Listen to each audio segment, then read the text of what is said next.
Dejamos el capítulo 8 y cuando entramos a mirar el capítulo 9, Pablo, el apóstol, el escritor de esta carta a los romanos, va a pegar como un volantazo.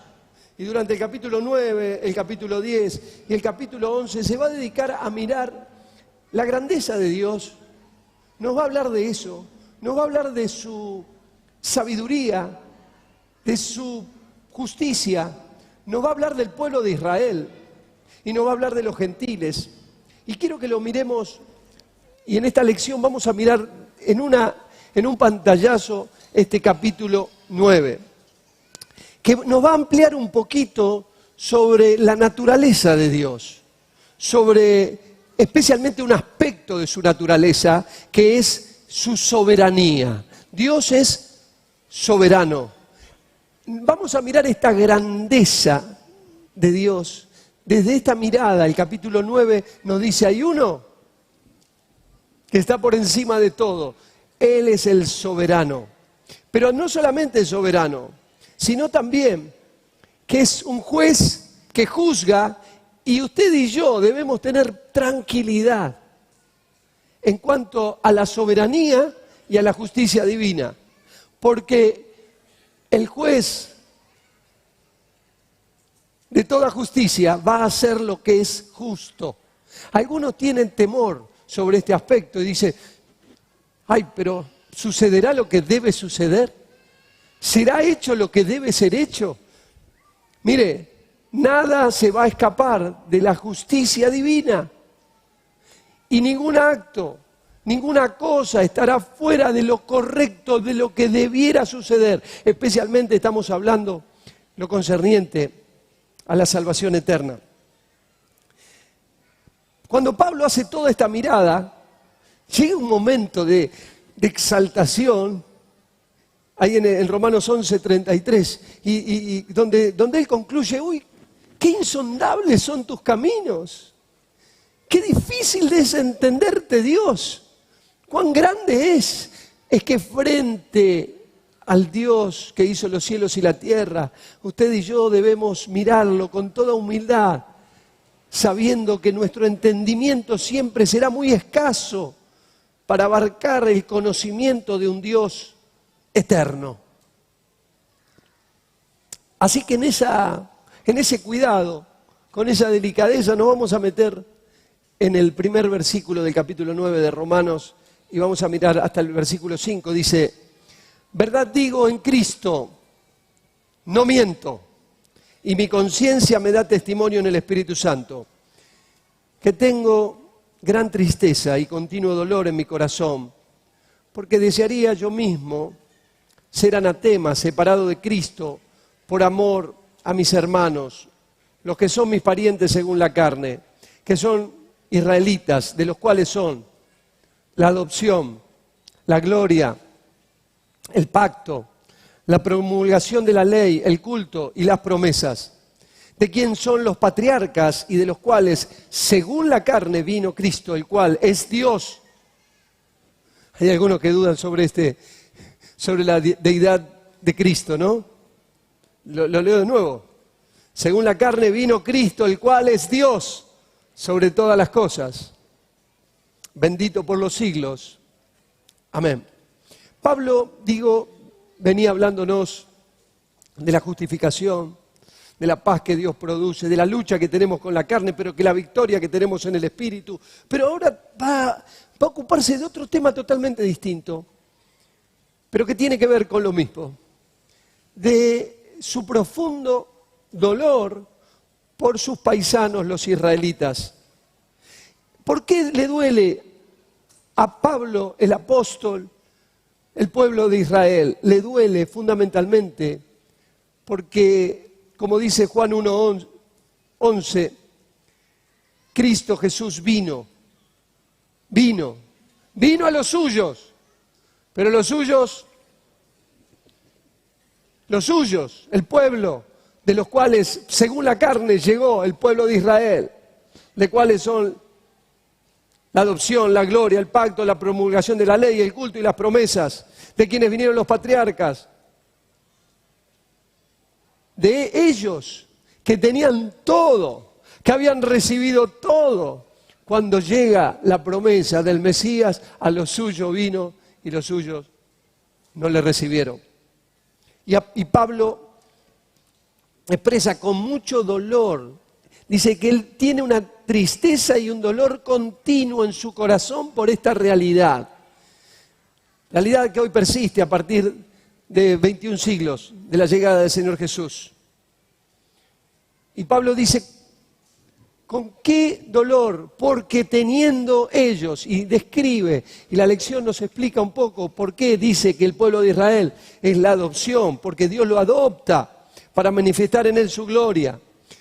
Porque en él, en este pueblo fue vista la gloria de Dios. Ahí estaban los israelitas cuando salieron del desierto, salieron de Egipto hacia el camino del desierto que los llevaría a la tierra prometida. Y a ellos lo cubría una nube, la nube y el fuego, la gloria de Dios que se manifestaba en el campamento de Israel. Dios lo acompañó con su presencia. ¿Recuerdan esa lucha que tuvo Moisés en ese diálogo con Dios, pidiéndole, Señor, no nos dejes, mi presencia irá contigo, mi presencia irá contigo. La presencia de Dios presente, la gloria de Dios en ese campamento. Pero también fueron los depositarios del pacto, el pacto. Ese pacto que Dios selló en Abraham, en Isaac, en Jacob, y que Dios establece en el Sinaí, cuando le da la ley a Moisés, y establece la norma moral y el conjunto de leyes eternas que van a manifestar el carácter y la santidad de Dios. A ello fue también delegado por Dios el culto y las promesas. Dios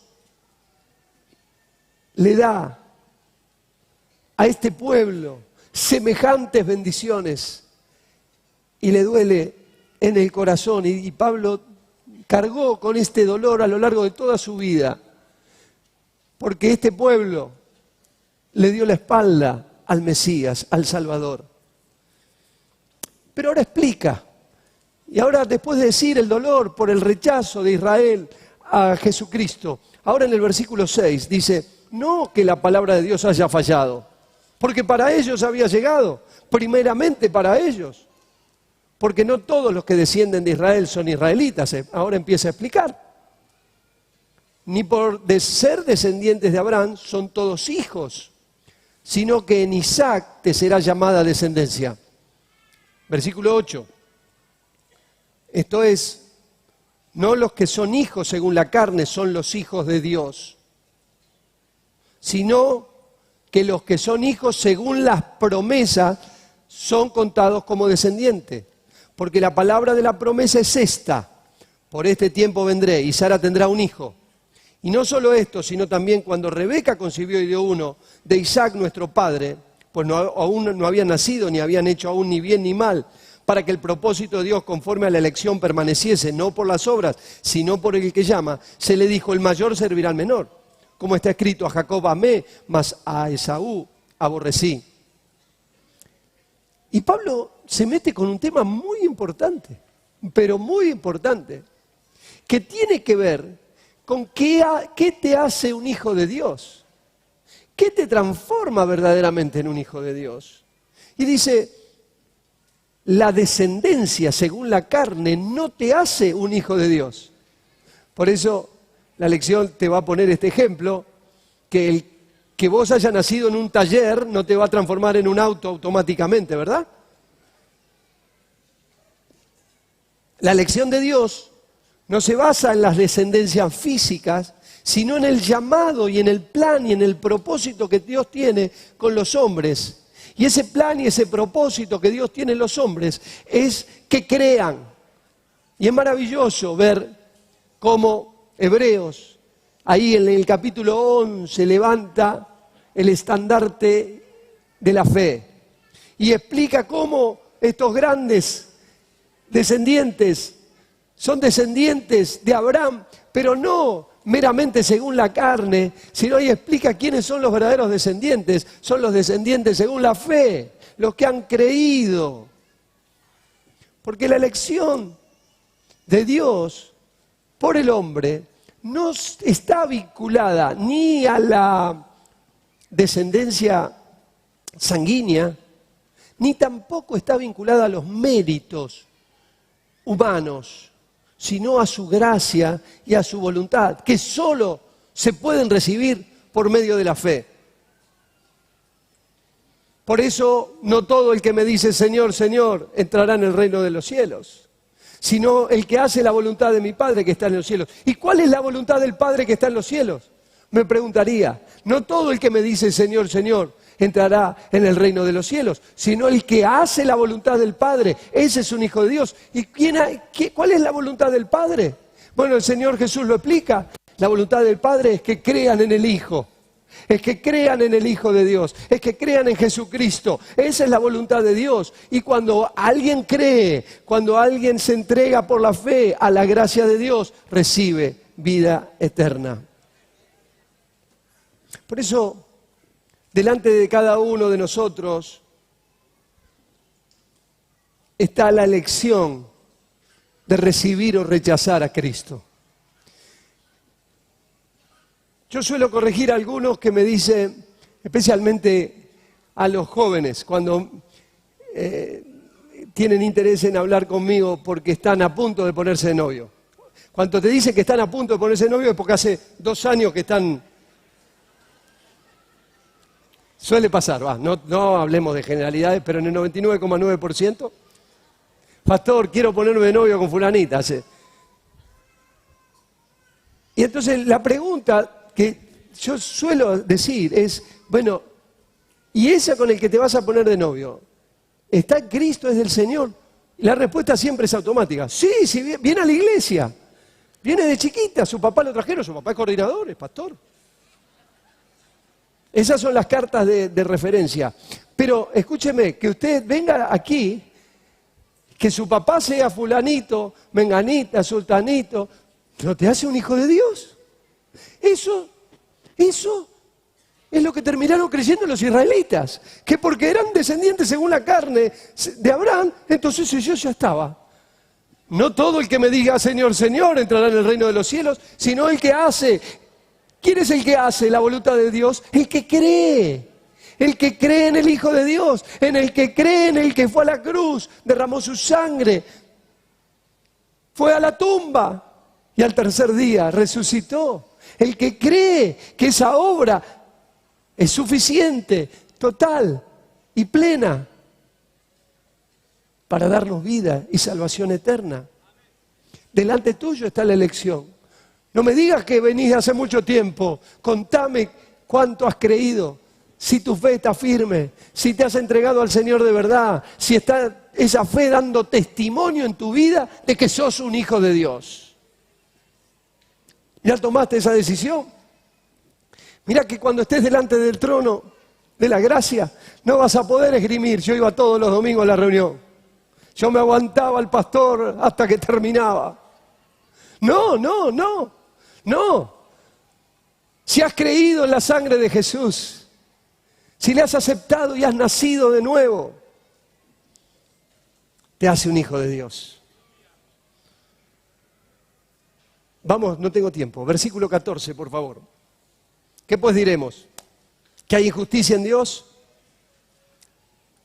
Pregunta Pablo y responde: en ninguna manera. Pues a Moisés dice, tendré misericordia del que yo tenga misericordia y me compadeceré del que yo me compadezca. Así que no depende del que quiere ni del que corre, sino de Dios que tiene misericordia. Porque la Escritura dice a Faraón, para esto mismo te he levantado, para mostrar en ti mi poder y para que mi nombre sea anunciado por toda la tierra, de manera de que quien quiere tiene misericordia y al que quiere endurecer, endurece. Pero me dirás, ¿por qué pues inculpa? Porque ¿quién ha resistido a su voluntad? Mas antes, oh hombre, ¿quién eres tú para que alterques con Dios? Mira el vaso de barro al que lo formó. ¿Por qué me has hecho así? ¿O no tiene potestad el alfarero sobre el barro para hacer de la misma masa un vaso para honra y otro para deshonra? Bueno, Aquí vamos a meter en un tema muy delicado, pero que te tiene que llenar tu corazón de paz. Dios es justo, pero además es soberano. Su voluntad se ha de cumplir y Él va a tener misericordia del que Él quiere tener misericordia. Y va a ejercitar su juicio justo del que Él quiera ejecutarlo. Ni tu derecho ni el mío es objetar los juicios de Dios, ni la misericordia de Dios. Hay gente que le da bronca que Dios sea misericordioso. ¿Le doy un ejemplo? El profeta Jonás. El profeta Jonás, Dios lo mandó a Nínive, ¿se acuerdan? ¿Para qué le tenía que ir? Para que le anuncie el juicio que venía sobre esa ciudad. Y el profeta Jonás le daba bronca ¿qué? Que Dios era misericordioso. Porque él sabía que si él predicaba en esa ciudad, la ciudad se iba a arrepentir. ¿Y Dios qué iba a hacer? Tener misericordia.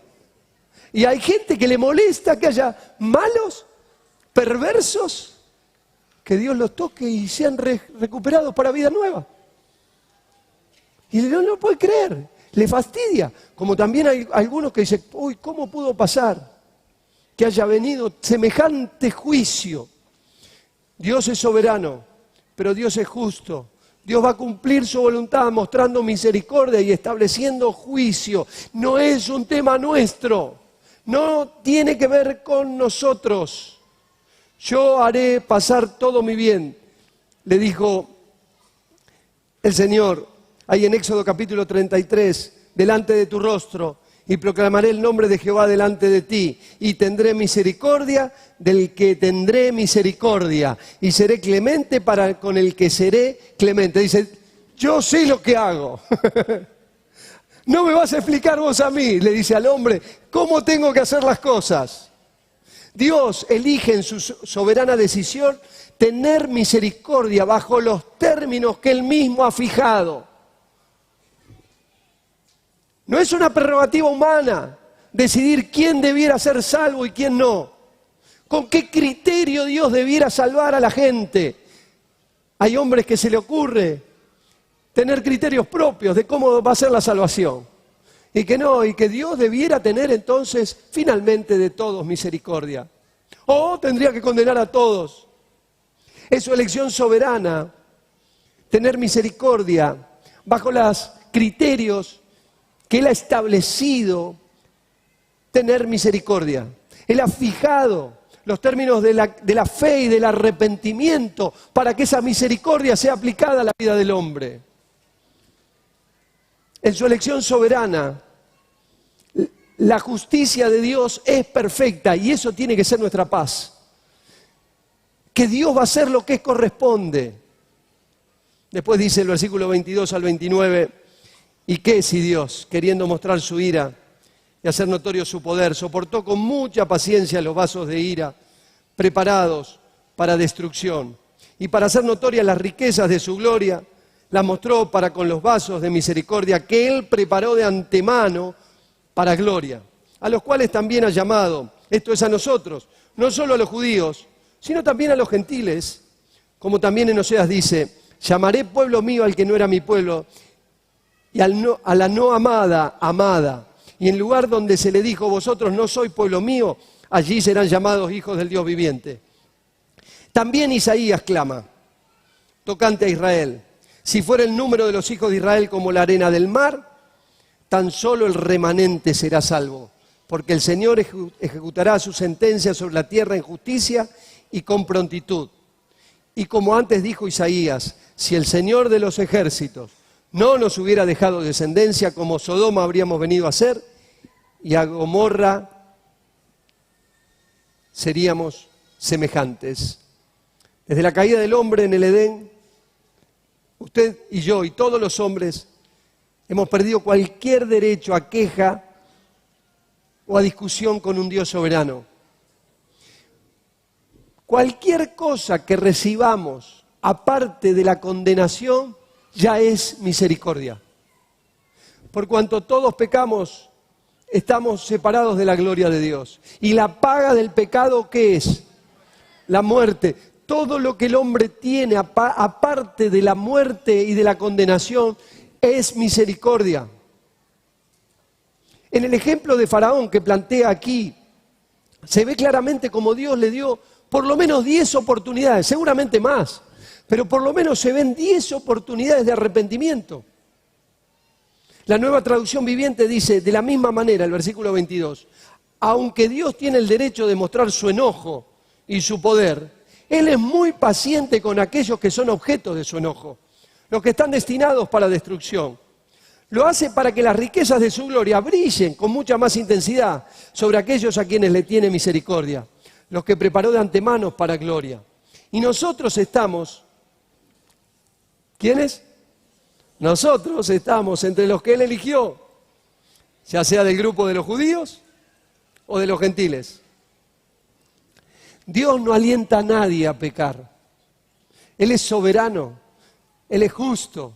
Pero Santiago capítulo 1, versículo 13 dice, cuando alguno es tentado, no diga que es tentado de parte de Dios, porque Dios no puede ser tentado por el mal, ni Él tienta a nadie, sino que cada uno es tentado cuando de su propia concupiscencia es atraído y seducido. Entonces la concupiscencia, después que ha concebido, da a luz el pecado, y el pecado, siendo consumado, da a luz la muerte. Faraón, como todos los que eligen rechazar la gracia de Dios, Dios los suelta, los entrega a su corazón rebelde, lo abandona a sus propios pecados, que la misma persona está eligiendo. Así que no tema, Dios sabe lo que hace, porque Dios ve lo que usted y yo no podemos ver.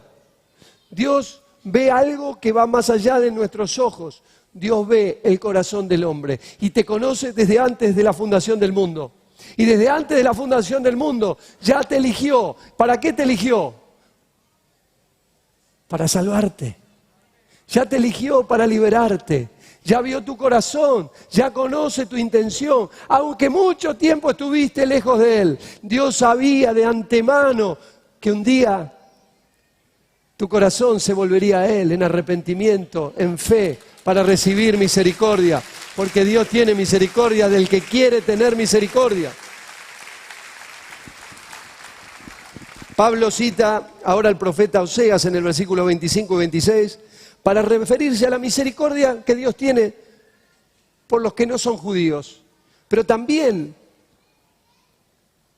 y esto todavía va a decirlo en los capítulos que siguen, cómo Dios ha de tener misericordia también con el pueblo de Israel. Porque dice, y cita al profeta Isaías ahí en el versículo 27 y 29 de este capítulo, para referirse también a la misericordia de ese remanente que Dios va a levantar, la misericordia de Dios también por el pueblo judío. Terminamos la lección con los últimos versículos que dicen, ¿qué pues diremos a esto? Que los gentiles que no iban tras la justicia han alcanzado la justicia, es decir, la justicia que es por fe, mas Israel que iba tras una ley de justicia no la alcanzó. ¿Por qué? Porque iban tras ella no por fe, sino como por obras de la ley, pues tropezaron en la piedra de tropiezo, como está escrito, aquí pongo en Sión, piedra de tropiezo y roca de caída, y el que creyere en Él no será avergonzado. Dios ha fijado los términos de su misericordia. Y su misericordia es alcanzable solamente por la fe y no por las obras. Por la fe y no por la descendencia que tenga. ¿Por la fe en quién? Por la fe en Jesucristo. La salvación es por fe y no por obras. La justicia de Dios es para aquellos que confían en Él y en lo que Él nos ha entregado. Si usted puede hoy confiar en lo que Dios hizo, y esta Semana Santa estamos hablando de eso, en lo que Dios nos entregó al darnos a su propio Hijo, en entregarlo a la muerte a su propio Hijo por amor a nosotros. Esta justicia está disponible para todos. Nos explica, tanto para los judíos como para los gentiles, los no judíos. Todos iguales, sin ninguna diferencia, por la fe a través de Jesucristo. Alabe a Dios soberano. Pero también alabe que tenemos un Dios justo y misericordioso, que Él ha establecido un plan perfecto de salvación a través de esa elección anticipada. Dios ya nos miró desde antes de la fundación del mundo, ya pensó en tu vida y en la mía, y ya nos salvó, y ya entregó a su Hijo Jesucristo. Si confiamos en su gracia, si nos entregamos al amor de Dios que es en Cristo Jesús, usted y yo no va a tener duda, va a tener certeza de que somos salvos por medio de nuestro Señor Jesucristo. Alabado sea el Señor. Póngase en pie, por favor.